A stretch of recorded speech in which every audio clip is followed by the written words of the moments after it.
আবার এলাম বাকি রান্নাটা যেটা ছিল, যেটা রান্না মানে যে রান্নাটা বাকি ছিল সেটা করতে এলাম।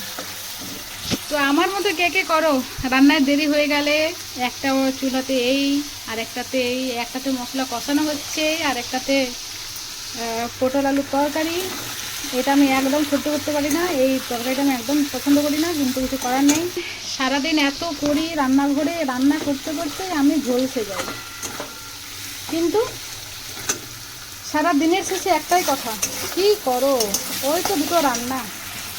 তোমরাই বলো, এগুলো করতে কষ্ট হয় না?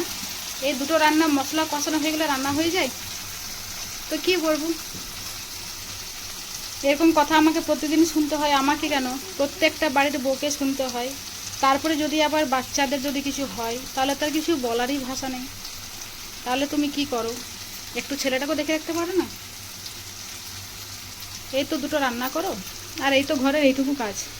যাও বাইরে গিয়ে কাজগুলো দেখে এসো, আমরা ছেলেরা কীভাবে করি। একদিন যেন তো মাথা গরম হয়ে গেছে, আর একটু বলেই দিয়েছি, বেশ শোনো, তোমার সাথে তুমি আমাকে তুলনা করো না। তুমি বাইরের দিকটা দেখবে, আমি ঘরের দিকটা দেখবো। তুমি তুমি না, আমি তুমি না, অতএব আমি আমি।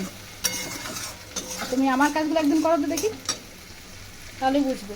টাইম মতন খেতে দেওয়া, টাইম মতন রান্না করা, সকালবেলা ঘুম থেকে উঠে ঘরের সব কাজকর্ম করা, তারপর হচ্ছে বাচ্চাদের দেখাশোনা, স্কুল টিউশনি, খাওয়া দাওয়া, টাইম মতন ঘুম পাড়ানো, সব কিছু করা। যাদের বাড়িতে ছোট বাচ্চা তাদের তো কিছু বলার নেই, আরও বেশি। কিন্তু আমার ছেলেটা ছোট হলো, খুব দুষ্টু, তো এতগুলো কাজ আমার কিছুই নেই। তো এইরকম হচ্ছে কথাবার্তা। আর আমি দাঁড়াও, বেশি বেশি করবে না, একদিন চলে এমন যাবো না, সেদিন বুঝে যাবে। আজ মাসে করবেন বলছে, হ্যাঁ হ্যাঁ চলে যাও। ওই ধমক কাকে দেখাচ্ছ? দেখাচ্ছ মানে ধমকটাও কাকে দেখাবো? তো এই হচ্ছে সংসারের নিয়ম, যতই করো নাম নেই। একটা একটু যদি এদিক ওদিক হয়েছে, তাহলে করেছ কি? তাহলে তুমি কি করলে? এটা করে রাখতে পারো নি, এটা দেখে রাখতে পারো নি, সময় মতো এ কাজও করতে পারো নি। এই তো হচ্ছে সবার কথা। কি বলবো আর? মেয়েদের জীবনে হচ্ছে সব কিছু সহ্য করে, সব কিছু মেনে নিয়ে সংসার করা। আমিও তাই করছি। আর এই রান্নাটা দুপুরবেলা খাওয়া হবে না, এটা রাত্রেবেলা, যে কারণে এটা করে রেখে দিচ্ছি। প্রচণ্ড গরম, বলো, এত গরমের মধ্যে না আর পাচ্ছি না, সহ্য হচ্ছে না গরমটা। কিন্তু ওয়েদারটা করেছে, বৃষ্টি হবে বোধহয়।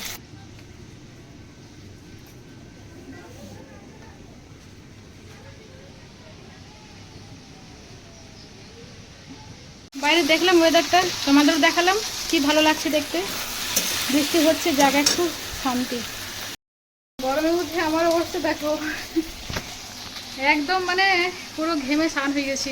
কিন্তু কি করব, আর স্নান করে পরে রান্না করতে না খুব বিরক্ত লাগে, যে কারণে আমি পারলাম না সহ্য করতে এই গরমটা।